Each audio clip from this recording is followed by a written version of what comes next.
नमस्कार. सोनम वांगचुक हे नाव जागतिक पातळीवर प्रसिद्ध असलं तरी सर्वसामान्य माणसांमधील अनेकांना हे नाव कॉकरोच जनता पार्टीच्या नुकत्याच सुरू असलेल्या जंतर मंतर दिल्ली येथील आंदोलनामुळे प्रकाशझोतात आला आहे. भाजप समर्थक त्यांच्यावर अतिशय वाईट पद्धतीने टीका करताना आपण दरम्यानच्या काळात पाहिलं असेल. हा एक राजकारणाचा भाग असू शकतो, परंतु याच निमित्ताने देशातील तरुणांना, नागरिकांना त्यांच्याबद्दल सत्य काय आहे ते सांगणं आवश्यक आहे असं मला वाटतं. आणि म्हणूनच हा त्यांचा सविस्तर जीवन प्रवास आपण आज या व्हिडिओच्या माध्यमातून प्रस्तुत करणार आहोत. मंडळी, व्हिडिओ शेवटपर्यंत बघा आणि जाणून घ्या सोनम वांगचुक नेमके आहे तरी कोण. सोनम वांगचुक एका डोंगरात जन्मलेला माणूस, ज्याने जगाला विचार करायला भाग पाडलं. भारताच्या एका दुर्गम भागात एक लहान मुलगा जन्माला येतो. त्याच्या गावात ना चांगली शाळा, ना आधुनिक सुविधा, ना मोठी स्वप्न पाहण्यासाठी वातावरण. पण हेच मूल पुढे शिक्षण व्यवस्थेला नवा चेहरा देतो. जगभरातील शास्त्रज्ञ त्याचं कौतुक करतात. हजारो विद्यार्थ्यांचं आयुष्य बदलतं आणि एक दिवस तोच माणूस भारत सरकारलाच प्रश्न विचारण्यासाठी उपोषणाला बसतो. हा प्रवास आहे सोनम वांगचुक यांचा. आज काही जण त्यांना पर्यावरणवादी म्हणतात, काही जण शिक्षण तज्ज्ञ म्हणतात, काही जण सामाजिक कार्यकर्ते देखील म्हणतात, तर काही जण त्यांच्यावर अत्यंत कठोर टीकाही करतात. पण एक गोष्ट निर्विवाद आहे, सोनम वांगचुक हे सामान्य व्यक्तिमत्व नाही. आज आपण त्यांच्या आयुष्याचा प्रत्येक टप्पा सविस्तरपणे समजून घेणार आहोत. सोनम वांगचुक नेमके कोण आहेत? त्यांनी काय निर्माण केलं? त्यांना जगभरात इतका सन्मान का मिळाला? आणि आज ते आंदोलनाच्या अग्रभागी का आहेत? लडाख, आपण नाव ऐकलं असेल, जिथे निसर्ग सुंदर पण आयुष्य मात्र कठीण. सोनम वांगचुक यांचा जन्म 1 सप्टेंबर 1966 रोजी लडाखमधील आल्ची या गावात झाला. आज पर्यटनामुळे लडाखची ओळख वाढली असली तरी त्या काळात परिस्थिती पूर्णपणे वेगळी होती. हिवाळ्यात तापमान -20 ते 30 डिग्रीच्या खाली जायचं. अनेक गावांचा संपर्क तुटायचा. शाळा, रुग्णालय, वाहतूक सगळ्यांवर मर्यादा होत्या. अशा वातावरणात वाढलेल्या या मुलाला शहरातील मुलांसारख्या संधी नव्हत्या. आई हीच पहिली त्यांची शिक्षिका. सोनम फक्त 6-7 वर्षांचे होईपर्यंत त्यांनी औपचारिक शाळा अजिबात पाहिलीच नव्हती. शाळेत ते कधी गेलेच नव्हते. त्यांची आई त्यांना घरीच शिकवत असे. लडाखी भाषा, स्थानिक संस्कृती आणि निसर्गाशी जोडलेलं बालपण हीच त्यांची पहिली शाळा होती. पण जेव्हा ते शाळेत गेले तेव्हा पहिल्याच दिवशी त्यांना मोठा धक्का बसला. भाषेने हुशार मुलाला नापास ठरवलं. घरी लडाखी भाषा, शाळेत उर्दू, पुस्तकं देखील उर्दूत, शिक्षकही उर्दूत शिकवायचे, परीक्षा देखील उर्दूत व्हायची. मुलाला विषय समजत होता पण भाषा मात्र समजत नव्हती. परिणामी हुशार विद्यार्थी असूनही तो मागे पडला. सोनम वांगचुक नंतर अनेकदा म्हणाले की मुलं कमी बुद्धिमान नसतात, अनेकदा शिक्षण पद्धतीच त्यांना अपयशी ठरवते. याच अनुभवाने त्यांच्या आयुष्याची दिशा अख्खी बदलली. इंजिनिअरिंगचा प्रवास सुरू झाला. उच्च शिक्षणासाठी त्यांनी लडाख सोडलं. पुढे त्यांनी national institute of technology Srinagar, regional engineering college येथून मेकॅनिकल इंजिनिअरिंगचं शिक्षण त्यांनी पूर्ण केलं. मोठ्या शहरात नोकरीच्या अनेक संधी होत्या त्यांना, पण त्यांनी वेगळा मार्ग निवडला, वेगळा निर्णय घेतला. त्यांनी विचार केला, मी जर शहरातच राहिलो तर माझ्यासारख्या हजारो मुलांचं काय? आणि ते पुन्हा लडाखमध्ये परतले. एक धक्कादायक सत्य आहे, त्या काळात लडाखमध्ये 10वीचा निकाल अत्यंत खराब होता. काही वर्षात 90 ते 95% विद्यार्थी नापास होत असल्याचं चित्र होतं. सरकारी अहवालांमध्ये विद्यार्थ्यांवर दोष टाकला जात होता. पण सोनम वांगचुक यांनी वेगळाच प्रश्न विचारला, खरंच मुलं नापास आहेत की शिक्षण पद्धती फेल आहे? याच प्रश्नातून जन्म झाला एका मोठ्या चळवळीचा. SECMOL ची स्थापना 1988 मध्ये काही तरुण मित्रांसोबत त्यांनी केली. Students educational and cultural movements of Ladakh, SECMOL ही संस्था सुरू केली. ही फक्त शाळा नव्हती मंडळी, हा शिक्षणाचा नवा प्रयोग होता.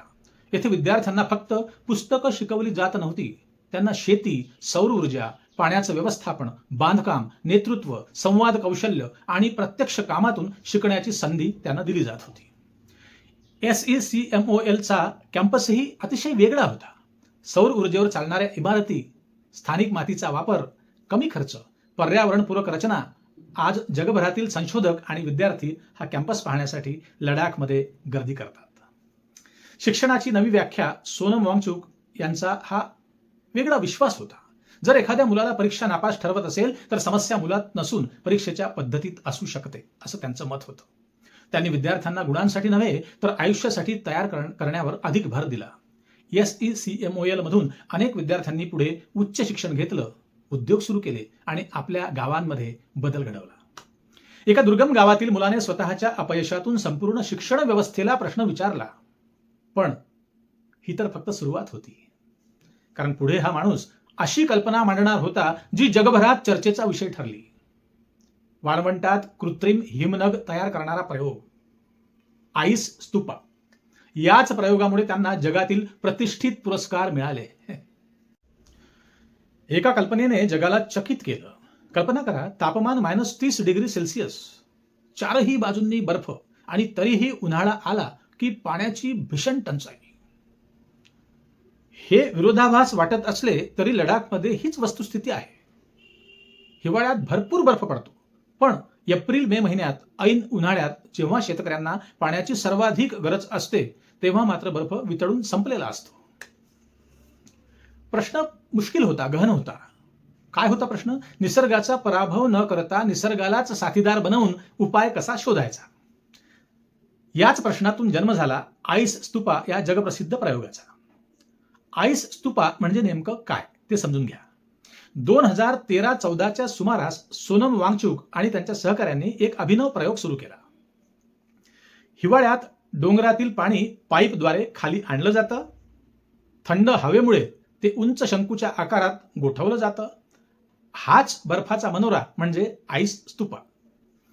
उन्हाळा सुरू झाल्यावर हा बर्फ नंतर हळूहळू वितळतो आणि त्याच पाण्याने शेतांना सिंचन मिळतं. यामुळे शेतकऱ्यांना सर्वात गरजेच्या काळात पाणी उपलब्ध होतं. महत्वाचं म्हणजे यासाठी मोठी धरणं, प्रचंड खर्च किंवा पर्यावरणाची हानी वगैरे वगैरे आवश्यक नाही. ही कल्पना म्हणजे फक्त विज्ञान, स्थानिक अनुभव आणि निसर्ग यांचा सुंदर संगम. आणि मग याच वेळी जगाचं लक्ष लडाखकडे वळलं. आईस स्तूपाचा प्रयोग यशस्वी होताच जगभरातील अनेक वैज्ञानिक, संशोधक आणि पर्यावरण तज्ज्ञांनी सोनम वांगचुक यांची दखल घेतली. अमेरिका, युरोप, जपान अनेक देशातील संशोधक लडाखमध्ये येऊ लागले.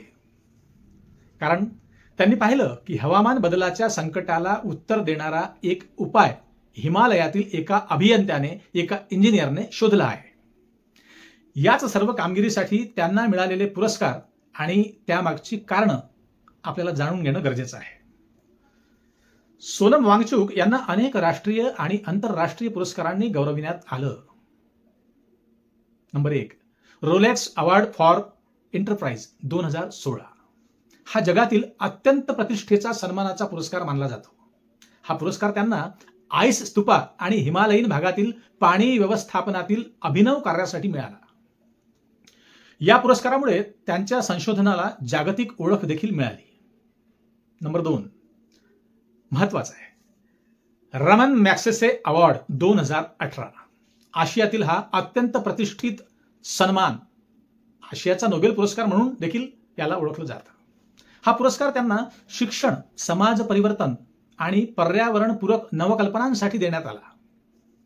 पुरस्कार समितीने त्यांच्या कार्याचं वर्णन करताना म्हटलं की स्थानिक समस्यांवर स्थानिक ज्ञान आणि आधुनिक विज्ञान यांच्या सहाय्याने प्रभावी उपाय शोधणारा नेता म्हणजे सोनम वांगचुक. नंबर 3, हाही पुरस्कार अतिशय महत्वाचा आहे. नाव आहे पद्मश्री 2018. भारत सरकारने त्यांना पद्मश्री पुरस्काराने सन्मानित केलं. हा सन्मान शिक्षण आणि सामाजिक कार्यातील त्यांच्या उल्लेखनीय योगदानासाठी देण्यात आला. Number 4, green teacher award.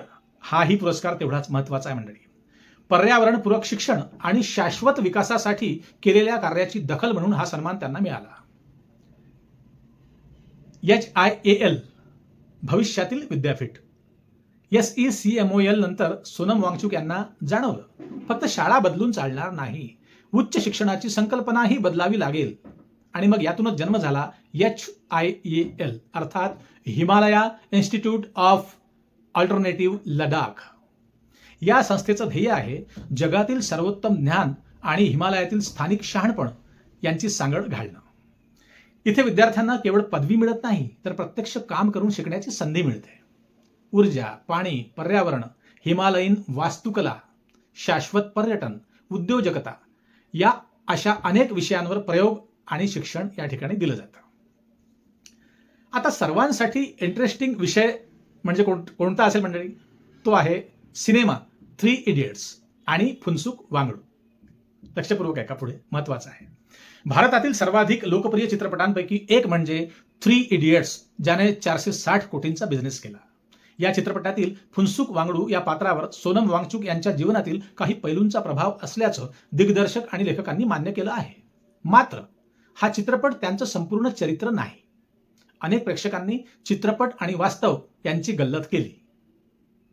Sonam Wangchuk यांनीही अनेकदा स्पष्ट केलं की चित्रपट प्रेरित आहे, चरित्रपट नाही. सोनम वांगचुक विवाहित आहेत. आपल्यापैकी अनेकांना ठाऊक असेल त्यांच्या पत्नी गीतांजली शिक्षण आणि सामाजिक उपक्रमांशी संबंधित कामात सहभागी असल्याचं सार्वजनिकरित्या नमूद झालं आहे. त्यांना एक मुलगा देखील आहे. मात्र त्यांनी आपल्या कुटुंबाला जाणीवपूर्वक प्रसिद्धीपासून अगदी दूर ठेवलं आहे. त्यांचा विश्वास असा आहे, व्यक्तीपेक्षा काम श्रेष्ठ असतं, मोठं असतं. म्हणूनच त्यांच्या मुलाखतींमध्येही कुटुंबापेक्षा समाजकार्य आणि पर्यावरण यांचाच अधिक उल्लेख दिसतो. मंडळी, नंतर जागतिक व्यासपीठावरचा भारतीय सोनम वांगचुक अशी ओळख निर्माण झाली. आज सोनम वांगचुक यांना जगभरातील विद्यापीठ, परिषद आणि पर्यावरण विषयक मंचावर व्याख्यानांसाठी भरपूर प्रमाणात निमंत्रित केलं जातं. त्यांचे टेडेक्स टॉक्स, हवामान बदलावरील भाषणं आणि शाश्वत विकासावरील मांडणी अनेक देशांमध्ये चर्चेचा विषय ठरतो आहे. त्यांनी सतत एकच संदेश दिला, हिमालय वाचला तरच भविष्यात कोट्यावधी लोकांचा पाण्याचा स्रोत सुरक्षित राहील. एका अभियंत्याने शिक्षण बदललं, पाण्याचं विज्ञान बदललं आणि जगाला हिमालयाचं महत्त्व समजावून सांगितलं. पण 2019 नंतर त्यांच्या आयुष्यात एक मोठं वळण आलं, ज्याला टर्निंग पॉइंट आपण म्हणतो. तोच सोनम वांगचुक जो विज्ञान, शिक्षण आणि पर्यावरणाबद्दल बोलत होता, तो आता आंदोलनाच्या रस्त्यावर उतरला. कारण काय? नेमक्या कोणत्या मागण्या होत्या? सरकारशी संघर्ष कसा सुरू झाला? त्यांच्या आंदोलनाला लाखो लोकांचा पाठिंबा का मिळाला?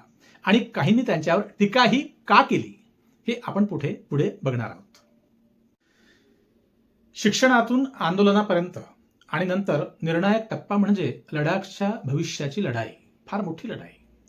एका माणसाने मुलांना शिक्षण दिलं, शेतकऱ्यांसाठी पाणी निर्माण केलं, जगभरातून अनेक पुरस्कार मिळवले, पण एक दिवस तोच माणूस दिल्लीच्या रस्त्यावर उपोषणाला बसतो. असं का घडलं? काय कारण?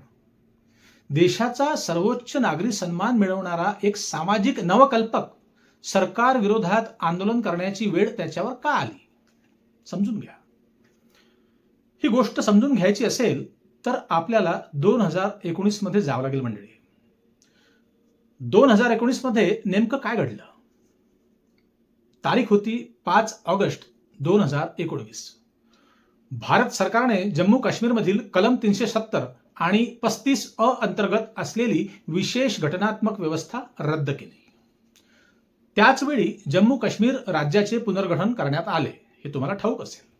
या निर्णयानंतर लडाख हा स्वतंत्र केंद्रशासित प्रदेश अर्थातच युनियन टेरिटरी बनला. सुरुवातीला लडाखमध्ये अनेकांनी या निर्णयाचं स्वागत केलं, कारण त्यांना वाटलं आता विकास अगदी अतिशय वेगाने होईल, रोजगार वाढेल आणि दिल्लीकडून थेट निधी मिळेल. सोनम वांगचुक यांनीही सुरुवातीच्या काळात या निर्णयाचं स्वागत केल्याचं सार्वजनिकरित्या व्यक्त केलं होतं. मात्र काही वर्षांनी त्यांची भूमिका बदलली आणि त्यामागे काही गंभीर प्रश्न होते, हे लक्षात घ्या. नेमक्या काय होत्या त्यांच्या मागण्या? सोनम वांगचुक यांनी आंदोलनात 4 प्रमुख मुद्दे मांडले. पहिली मागणी घटनात्मक संरक्षण. त्यांचा आग्रह होता की लडाखची जमीन, पर्यावरण आणि स्थानिक लोकांच्या हक्कांचे संरक्षण, हे संरक्षण करण्यासाठी विशेष घटनात्मक तरतूद असायला पाहिजे. त्यांच्या मते जर मोठ्या प्रमाणात बाहेरील गुंतवणूक किंवा अनियंत्रित विकास झाला तर हिमालयाचा नाजूक पर्यावरणीय समतोल बिघडू शकतो. दुसरी मागणी, 6व्या अनुसूचीचा अर्थातच 6th शेड्यूल हा दर्जा त्यांनी लडाखला भारतीय संविधानाच्या 6व्या अनुसूची अंतर्गत संरक्षण देण्याची मागणी केली. 6व्या अनुसूचीचा उद्देश काही आदिवासी बहुल भागांमध्ये स्थानिक स्वायत्तता आणि संसाधनांवरील नियंत्रण सुनिश्चित करणे हा आहे. त्यांचा युक्तिवाद असा होता की लडाखची संस्कृती, भाषा आणि पर्यावरण यांचं रक्षण करण्यासाठी अशी व्यवस्था उपयुक्त ठरू शकते. मात्र या मागणीबाबत वेगवेगळी मतं आहेत आणि अंतिम निर्णय केंद्र सरकार व संसद यांच्या अखत्यारीत येतो. तिसरी मागणी, लोकप्रतिनिधित्व. लडाखमध्ये स्वतंत्र विधानसभा नाही. सोनम वांगचुक आणि इतर स्थानिक संघटनांनी निर्णय प्रक्रियेत स्थानिक लोकांचा अधिक सहभाग असायला पाहिजे अशी त्यांनी मागणी केली. चौथी मागणी, सरकारी नोकऱ्या आणि स्थानिक हक्क, स्थानिक युवकांना रोजगारात प्राधान्य, जमिनींचं संरक्षण आणि नैसर्गिक संसाधनांवर स्थानिकांचा योग्य सहभाग, हेही त्यांच्या आंदोलनाचे महत्त्वाचे मुद्दे होते. आता बघा, उपोषण आणि दिल्ली चलो हे त्यांचं आंदोलन. पार्श्वभूमी आपण पाहिली. आता बघूया काय घडलं. या मागण्यांसाठी त्यांनी शांततापूर्ण आंदोलनाचा मार्ग स्वीकारला. उपोषण, पदयात्रा, जनजागृती आणि नंतर दिल्ली चलो सारख्या अभियानांद्वारे त्यांनी देशाचं लक्ष लडाखकडे वेधण्याचा प्रयत्न केला. त्यांच्या आंदोलनाला अनेक पर्यावरणवादी, विद्यार्थी असेल आणि किंवा सामाजिक लोक असेल, सामाजिक कार्यकर्ते असतील, यांचा भरपूर पाठिंबा मिळाला. त्याच वेळी काही जणांनी त्यांच्या मागण्यांवर किंवा आंदोलनाच्या पद्धतीवर टीकाही केली. सोनम वांगचुक यांना फक्त आंदोलनकर्ता म्हणून पाहणं योग्य ठरणार नाही मंडळी. ते एक अभियंता आहेत, एक इंजिनियर आहेत, शिक्षण सुधारक आहेत, पर्यावरणवादी आहेत, सामाजिक नवकल्पक आहेत आणि त्याचबरोबर लोकशाही पद्धतीने आपली भूमिका मांडणारे नागरिकही आहेत.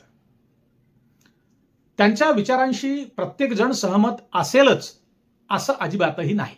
पण त्यांनी उपस्थित केलेले प्रश्न मात्र शिक्षण, हवामान बदल, हिमालय, पाणी आणि स्थानिक लोकांचा सहभाग हे प्रश्न दुर्लक्षित करता येणार नाहीत. हे स्वाभाविक आहे मंडळी. एका छोट्या गावातून निघालेला एक मुलगा शाळेत भाषेमुळे मागे पडला. त्याने शिक्षण बदललं, बर्फातून पाणी निर्माण केलं, जगभरातून पुरस्कार मिळवले, आपल्या देशाचं नाव विश्वाच्या पटलावर नेलं आणि शेवटी स्वतःच्या भूमीच्या भविष्यासाठी आंदोलनात उतरला. सोनम वांगचुक यांची कथा ही फक्त एका व्यक्तीची चरित्रकथा नाही, तर ती भारतासमोर उभ्या असलेल्या मोठ्या प्रश्नांची कथा आहे. विकास की पर्यावरण, वेग की शाश्वतता, मोठे प्रकल्प की स्थानिकांचा सहभाग, या प्रश्नांची उत्तरं प्रत्येक भारतीयाने शोधायची आहेत. सोनम वांगचुक यांच्याशी तुम्ही सहमत असाल किंवा नसाल, पण त्यांनी देशाला विचार करायला भाग पाडलं हे मात्र नक्की.